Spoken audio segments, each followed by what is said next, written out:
시청자분 여러분, 안녕하세요. 방학을 한 지 2주가 되었는데 세운 계획들 잘 실천하며 살고 계십니까? 이준열 전도사님은 공지천 매일매일 걷고 계십니까? 정세영 전도사님은 글쓰기 연습 잘 하며 방학 보내고 계십니까? 오늘 말씀에서 예수님께서 우리가 실천해야 할 것들을 말씀하고 계십니다. 여러분은 예수님을 사랑하는 마음을 어떻게 표현하고 있습니까? 주 사랑해요. 찬양하며 마음을 표현하기도 하고 또 기도로 사랑하는 예수님과 대화하는 시간을 갖기도 합니다. 또 우리는 예수님과 가까워지기 위해 말씀을 읽습니다.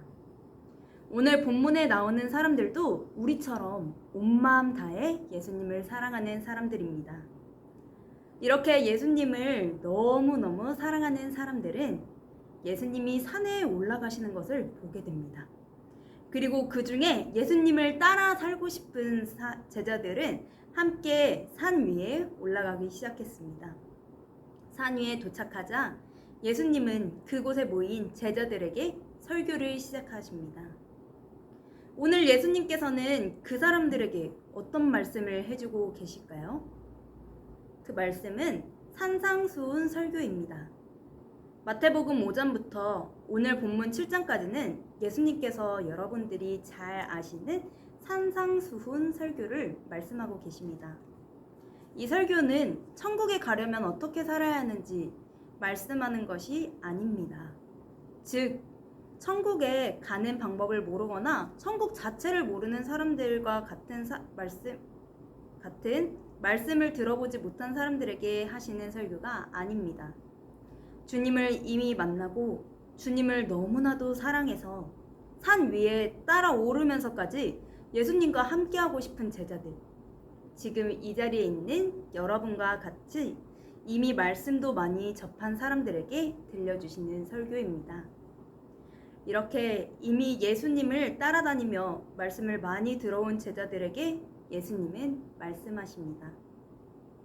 5장에서는 팔복, 빛과 소금의 말씀, 그리고 예수님은 하나님의 율법을 완성하러 오신 분이라는 말씀을 하시고 계시고, 사람들에게 분노하지 말고 간음하지 말고 거짓으로 맹세하지 말고 악한 자를 대적하지 말고 원수를 사랑하라고 말씀하십니다.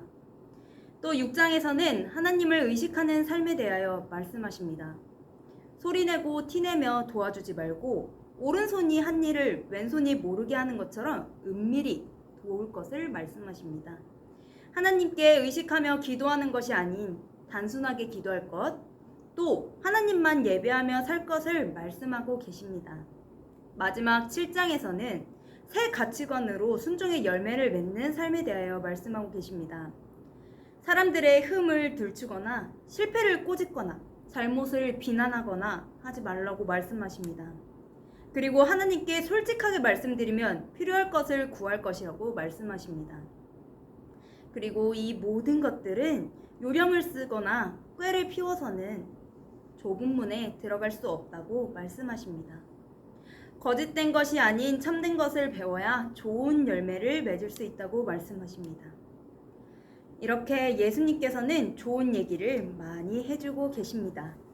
그리고 예수님께서는 오늘 본문에서 이렇게 예수님을 사랑해서 예수님의 말씀을 들으려 무려 산까지 오른 사람들에게 이렇게 말씀하고 계십니다. 내 말을 듣고 그대로 행하는 사람은 반석 위에다 자기 집을 지은 지혜로운 사람과 같다고 할 것이다. 비가 내리고 홍수가 나고 바람이 불어서 그 집에 들이쳤지만 무너지지 않았다. 그 집을 반석 위에 세웠기 때문이다. 그러나 나의 이 말을 듣고서도 그대로 행하지 않는 사람은 모래 위에 자기 집을 지은 어리석은 사람과 같다고 할 것이다. 비가 내리고 홍수가 나고 바람이 불어서 그 집에 들이닥치니 무너졌다. 그리고 그 무너짐이 엄청났다. 오늘 본문 말씀에서는 두 사람을 비교하고 계십니다. 한 사람은 지혜로운 사람, 그리고 또 한 사람은 어리석은 사람입니다. 반석 위에 집을 지은 사람은 지혜로운 사람이라고 말씀하십니다. 반석 위에 집을 짓는 것이 좋다는 것은 누구나 잘 알 것입니다.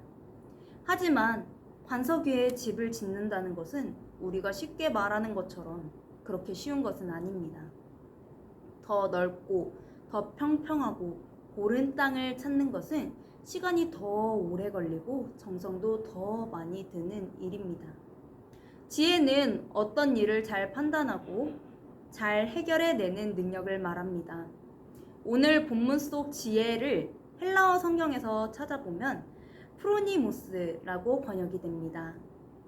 이 단어는 우리가 아는 지혜처럼 신중하고 현명하며 분별력 있는 것의 의미만을 담고 있지 않습니다. 진리를 알고 그 진리에 따라 행동한다는 것까지 포함됩니다. 오늘 본문의 시작처럼, 즉, 내 말을 듣고 그대로 행하는 사람을 지혜로운 사람이라고 말씀하고 계십니다. 우선 예수님의 말씀을 잘 들으라고 하십니다. 그리고 그 말씀을 지키라고, 행동하고 실천하라고 말씀하고 계십니다. 오늘의 또 다른 주인공, 어리석은 사람은 어떤 사람일까요? 위 본문 말씀에 어리석은은 헬라어 성경에서 모로라고 나와 있습니다. 이 단어는 지혜로운의 단어 프로니모스의 반의어입니다. 이 단어는 마태복음 23장 17절에서도 볼 수 있습니다. 이 본문 말씀은 율법학자와 바리새인 같은 위선자들에게 하신 말씀입니다. 율법학자와 바리새인은 바로 말은 잘하지만 그 말대로 살지 않는 사람들입니다. 말씀을 듣고 말씀대로 살지 않는 사람들이며 진리를 알면서도 진리대로 살지 않는 사람들입니다. 그 사람들은 알긴 알지만 마음에 새겨 행동으로까지 옮기지는 않는 사람들입니다. 모두 겉만 번지르르하고 그래 보이는 사람들입니다. 오늘 본문 말씀에서 나온 집도 그렇습니다.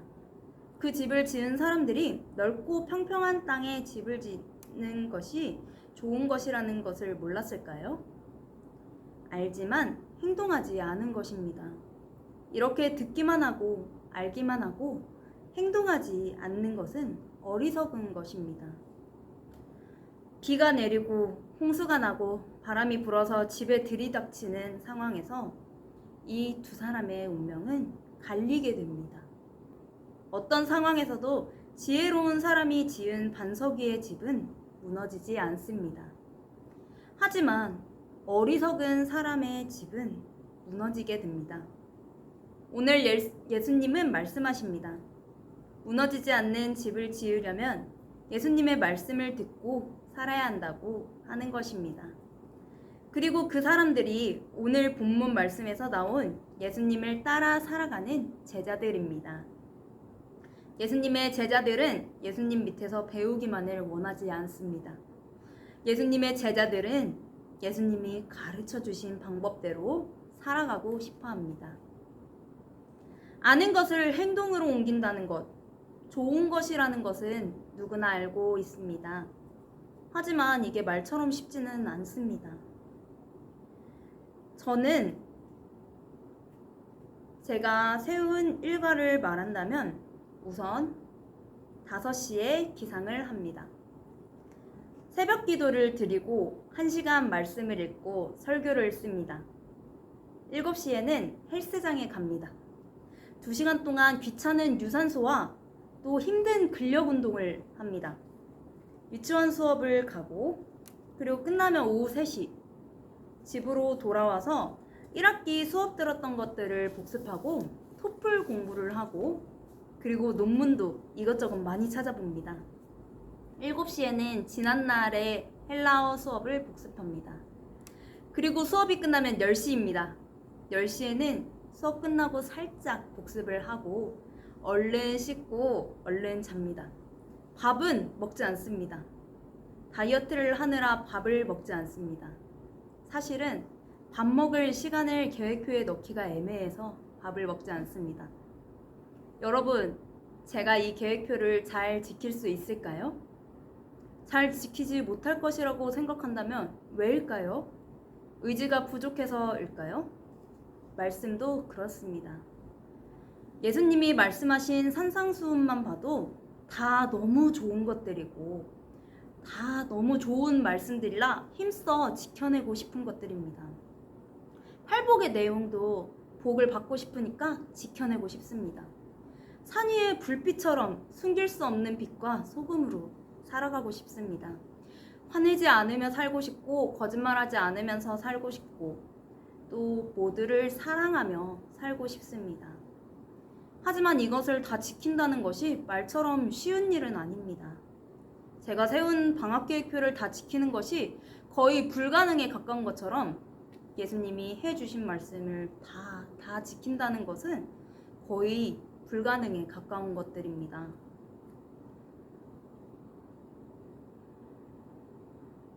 그렇다면 우리는 예수님이 보시기에 어리석은 사람들로 살아야만 하는 것일까요?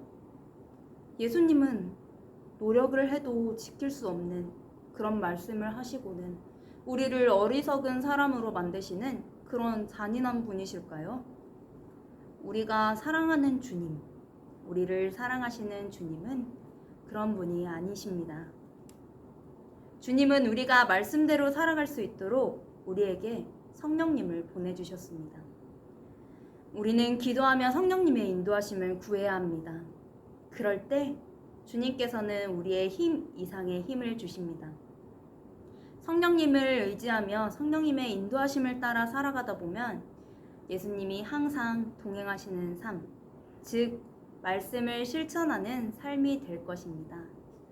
여러분의 인생에 비가 내리고 홍수가 나고 바람이 불었던 적이 있으십니까? 어린 시절의 저의 마음에는 비가 내리고 홍수가 나고 바람이 불었습니다. 이 비가 너무 세게 내려서 이 바람이 너무 많이 불어서 저의 마음의 집은 무너져 내렸나 봅니다. 어린 시절의 저를 생각해보면 우울함과 자기 연민에 빠져 살았었습니다. 모태신앙으로 주일마다 교회는 갔지만 교회에서 얻는 위로는 없었습니다. 말씀도 제대로 들어도 이해하고 마음에 새길 수 없을 정도로 저의 마음은 무너졌던 것 같습니다.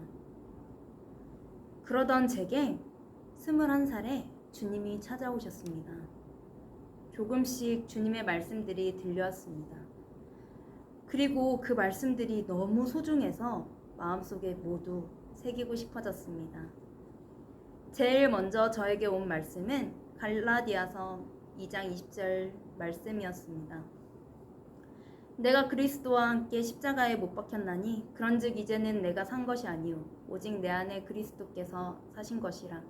이제 내가 육체 가운데 사는 것을 사랑하사 나를 위하여 자기 몸을 버리신 하나님의 아들을 믿는 믿음 안에서 사는 것이니라.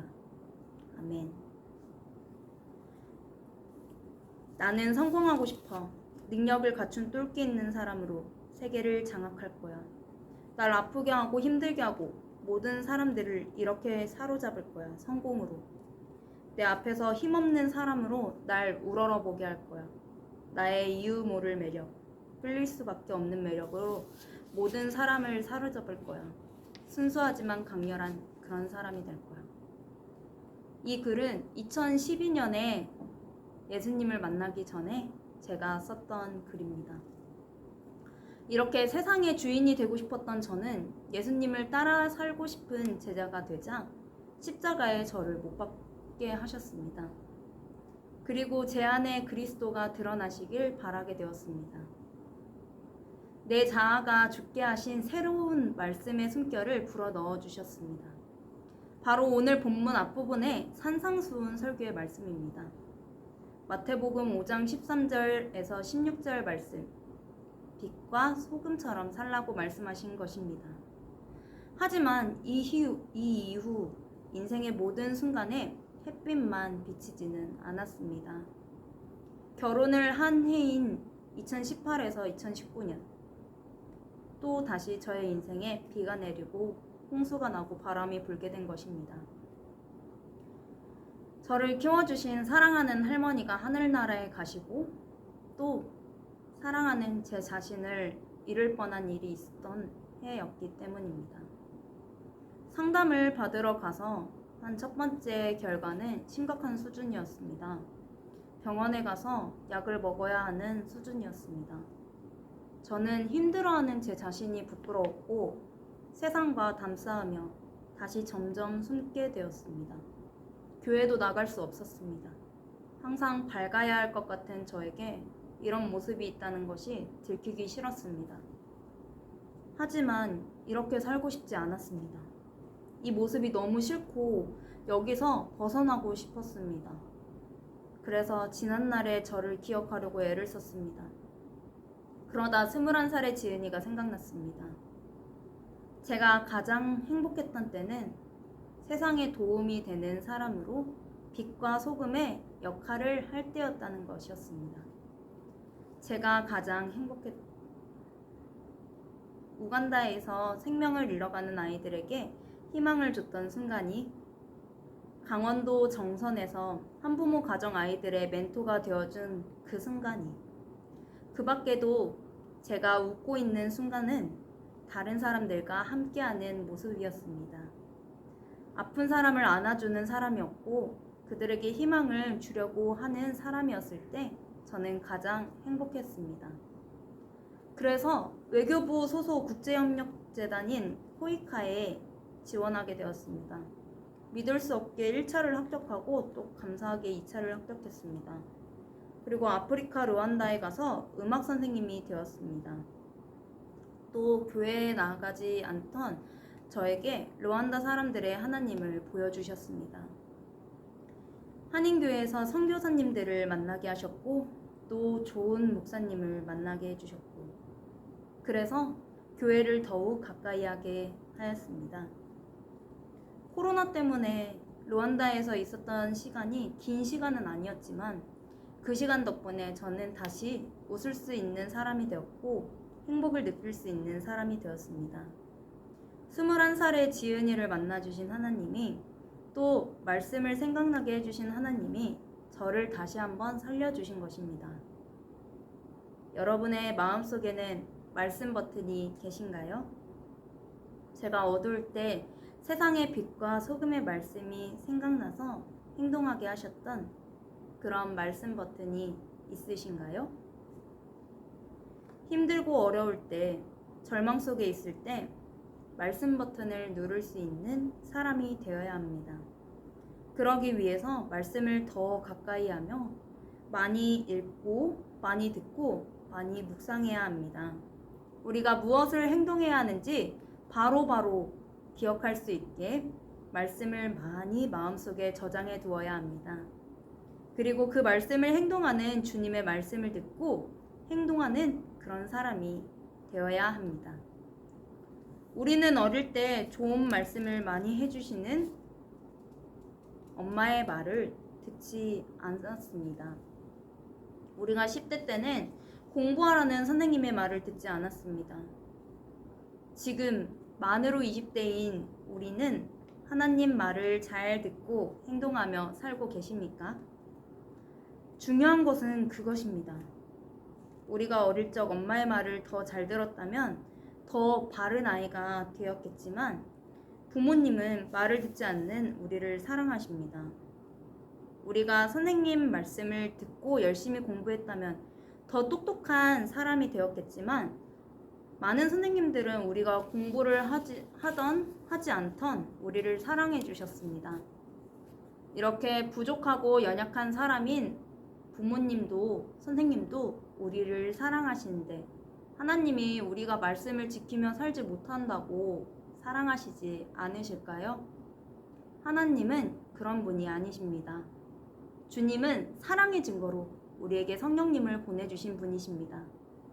또 우리가 넘어지지 않도록 믿음의 동역자들을 주셨습니다.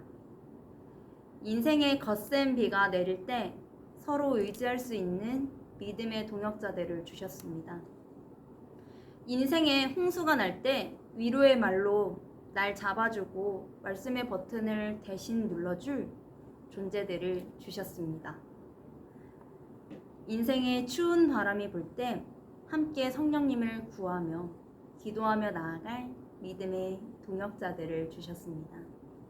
이렇게 저와 여러분 모두 인생에 비가 내리고 홍수가 나고 바람이 불 때 함께 서로 도와 하나님의 말씀을 기억하며 나아갈 수 있기를 소망합니다.